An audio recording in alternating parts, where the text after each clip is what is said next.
কুতুবউদ্দিন বখতিয়ার কাকি রাহিমাহুল্লাহ ইন্তেকাল করলেন।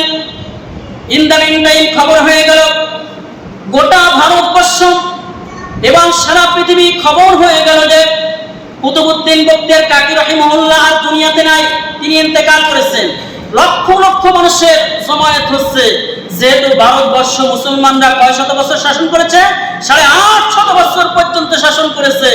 সেই কুতুবউদ্দিন বখতিয়ার কাকি, যিনি 25 বছর ধরে ভারতবর্ষ শাসন করেছেন, এমন একজন মুসলমান ছিলেন, যিনি কোরআন দিয়ে কথা বলতেন, ইসলামের দাওয়াত দিতেন, তিনি মারা গেছেন। আজকে হাজার হাজার মানুষ, লক্ষ লক্ষ মানুষ তার জানাজা নামাজ পড়ার জন্য দেশ থেকে বিদেশ থেকে সব মানুষ এসে হাজির। জানাজা নামাজ হবে জোহর বাদ। কোন সময় জানাজা নামাজ?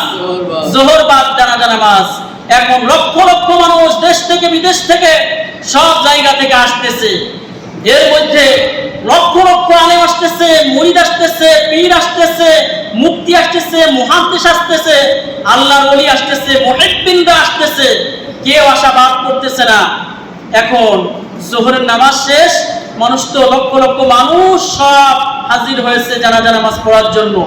এখন ইমামতি কে করবে এটা তো বলে যায়নি, এটা কি বলে দিয়ে গেছে? আর যে ইমাম সামনে যে নামাজ পড়াবে এমন কোন নির্ধারিত ইমাম নেই, কারণ ওই জায়গায় একজন ঘোষণা করে দিয়েছে এই 4টা গুণের কথা। এখন এই 4টা গুণের কথা ঘোষণা করলে আর যতই বড় কাবার ইমাম হোক, সে কি সামনে যে নামাজ পড়াইতে পারবে? যদি তার গুণ না থেকে পারবে না, কারণ শর্ত আছে 4টা। এই 4টা গুণ যদি যার কাছে আছে, সে বড় মুফতি হতে পারে, সে যদি 4টা গুণ অধিকারী হয় নামাজ পড়াইতে পারে।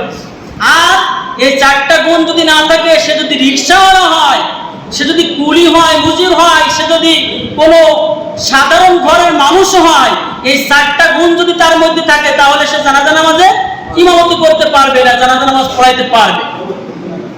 কুতুবউদ্দিন বখতিয়ার কাকি রাহিমাহুল্লাহ তিনি ইন্তেকাল করার পরে সমগ্র মানুষ সবাই একত্রিত হয়ে গেল, লক্ষ লক্ষ কোটি কোটি মুসলমান হাজির হয়ে গেছে।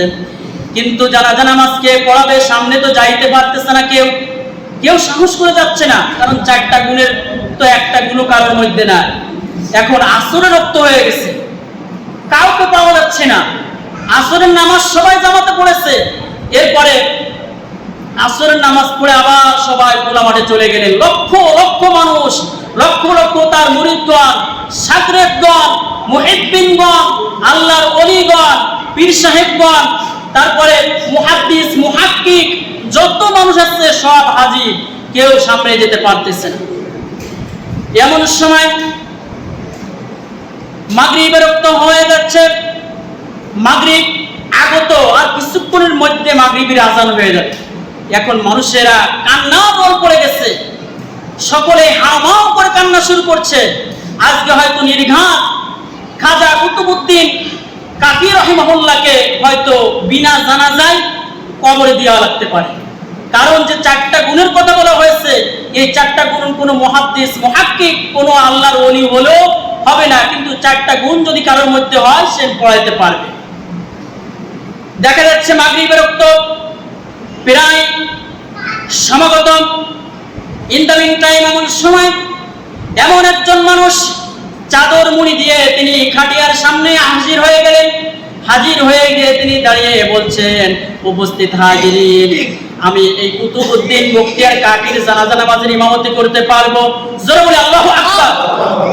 হাজার হাজার আলেম, হাজার হাজার উস্তাদ রয়েছে, শাইখুল হাদিস রয়েছে, মুফতি রয়েছে, মুহাদ্দিস রয়েছে, মুহাক্কিক রয়েছে, মুহিদ্দিনগণ রয়েছে, কেউ কিন্তু সামনে যেতে পারছে না, কারণ 4টা বড় বড় কথা বলেছে, ওসিয়াতের কথা। আমি মারা গেলে যে একেবারে বালেগ হওয়া থেকে শুরু করে একেবারে আমি যদি মারা যাব সেই দিন পর্যন্ত যে ব্যক্তি 5 ওয়াক্ত নামাজের তাকবীর উলাজে ছুটে যায়নি, সে আমার জানাজা নামাজের ইমামতি করতে পারবে। এটা কি কোনো সাধারণ কথা?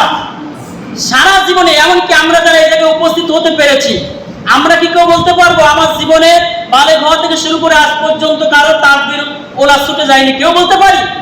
কিন্তু 4টা ওসিয়াত করলেন, এই যে একটা, যে যার জীবনে একটা দিনের জন্য তাকবীর ওলা যা মিস হয়নি, তাকবীর হচ্ছে ওই ওলা ইমাম সাহেব যখন আল্লাহু আকবার বলে প্রথম তাকবীর দেয়, ওই তাকবীর যার জীবনে কোনদিন ছুটে যায়নি, সে আমার এই জানাজা নামাজের ইমামতি করবে। 2 নম্বরে কি বলেছিলেন? যে ব্যক্তি জীবনেও কোনোদিন তাহাজ্জুদের নামাজ মিস করেনি।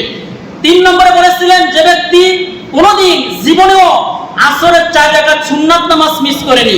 4 নম্বরে কি বলেছিলেন? যে ব্যক্তি জীবনেও কোনোদিন কোনো বেগানা নারীর দিকে তাকান না। এটা কি কোনো সাধারণ কথা? সাধারণ কথা না, অনেক বড় কথা। এই 4টা গুণ যার মধ্যে আছে সে জানাজা নামাজের ইমামতি করবে। কুতুবউদ্দিন বখতিয়ার কাকি রাহিমাহুল্লাহ জানাজার খাটিয়ার পাশে গিয়ে ওই ব্যক্তি চাদর সরিয়ে বললেন, কুতুবউদ্দিন, আজকের তুমি আমার আমলগুলো ফাঁস করে দিলে। দুনিয়ার কোনো মানুষ জানতো না যে আমি এই 4টা আমল করতাম। দুনিয়ার কেউ জানতো না, একমাত্র জানতেন যিনি, তিনি কে? একমাত্র আল্লাহ জানতেন। এই 4টা কাজ আমি করতাম আল্লাহকে সন্তুষ্ট করার জন্য। আজকে তুমি আমার আমল নামাটা পাস করে দিলে, আর তুমি যে শর্ত দিয়েছো, এই শর্ত তো আর কেউ পূরণ করতে পারবে না। আমি বুকের পাতায় হাত দিয়ে বলতে পারি ওই 4টা কাজ আমিই করেছি একমাত্র।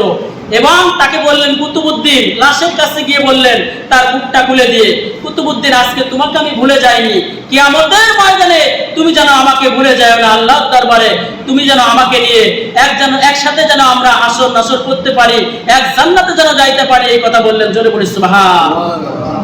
যখন এই কথা বললেন, বলার পরে জানাজা নামাজ শুরু হয়ে গেল। ইমামতি করলেন, মানুষ লক্ষ লক্ষ মানুষ দাঁড়িয়ে গেছে। তারা তো হতাশ হয়ে গেলেন, অবাক হয়ে গেলেন। কোন বড় বড় আলেম কেউ তো নামাজ পড়াইতে সাহস পাইল না। এই 4টা গুণ কারোর মধ্যে তো নাই। উনি কোন ব্যক্তি জানার কৌতূহল জাগে কিনা, যে হঠাৎ চাদর মুড়ি দিয়ে উনি এসে জানাজার ইমামতি করলো। ইনি শাইখুল হাদিস আছে, মুফতি আছে, মুহাক্কিক আছে, তামাম পৃথিবীর মানুষ সব এক জায়গায় হয়েছে, লক্ষ লক্ষ মানুষ। কেউ সামনে গিয়ে জানাজা নামাজ পড়াইতে পারছে না ওই ব্যক্তিটাকে। যেহেতু সময় সংক্ষেপ, আমরা যেহেতু ভারতবর্ষে মুসলমানরা 800 বছর শাসন করেছে, তাদের একজনের জীবনী থেকে, কুতুবউদ্দিন বখতিয়ার কাকির জীবনী থেকে ছোট্ট একটা আলোচনা করছি। এর থেকে আমাদের শিক্ষা আছে। এই 4টা আমল যদি আমরা করতে পারি, তা ওই জানাজা নামাজ শেষ হয়ে গেল। এখন প্রত্যেকের মনে প্রশ্ন যে জানাজার নামাজটা পড়ালো কে? এখন একেবারে চাদর মুড়ি দিয়ে তো যিনি জানাজা নামাজ পড়াইলেন, চাদরটা তিনি খুলে ফেললেন। যিনি চাদর খুলে মানুষকে দেখিয়ে দিলেন, তিনি সবাই দেখলো যে এতে আমাদের ভারতের প্রধানমন্ত্রী, দিল্লির প্রধানমন্ত্রী, তিনি 25 বছর মুসলমানরা ওই দিল্লি শাসন করেছিল। মুসলমানরা তো শাসন করেছিল 850 বছর, কিন্তু উনি শাসন করেছিলেন 2500 বছর। 11 থেকে 32 এবং 12 থেকে 11, 12 থেকে 36, এই 25 বছর উনি শাসন করেছিলেন। ওই মুসলমান কুতুবউদ্দিন বখতিয়ার খিলজি রাহিমাহুল্লাহ, যাকে সুলতান ইলতুতমিশ বলা হয়, এবং ভুল বলছি, যে জানাজা নামাজ পড়াইছে সে আর কেউ নাই, তার নাম হচ্ছেন শামসুদ্দিন ইলতুতমিশ, যিনি হচ্ছেন ওই দিল্লির প্রধানমন্ত্রী ছিলেন। জোরে বলি আল্লাহু আকবার। জানাজা নামাজের ইমামতি করেছেন ওই প্রধানমন্ত্রী, যিনি একটানা 5 ওয়াক্ত নামাজের তাকবীরুল্লাহ পড়েছেন, তাহাজ্জুদের নামাজ পড়েছেন। তো আমাদের এর থেকে শিক্ষা হচ্ছে, আমরা যদি, যেহেতু দেখুন তারা তো 5 ওয়াক্ত নামাজ একটা ওয়াক্তটা ছাড়তেন না, তাকবীরুল্লাহ ছাড়তেন না, তাহাজ্জুদের নামাজও ছাড়তেন না, এবং কি আসরের 4 রাকাত সুন্নাত নামাজও ছাড়তেন না। এমন কি তারা বেগানা কোনো নারীর দিকে জীবনে একবারও তাকাননি। এই 4টা ওসিয়ত করলেন, এই 4টা ওসিয়ত কেউ পূরণ করতে পারলেন না। যিনি পূরণ করেছিলেন তার নাম হচ্ছে শামসুদ্দিন ইলতুতমিশ, যিনি ওই দিল্লির প্রধানমন্ত্রী ছিলেন। বলি আল্লাহু আকবার।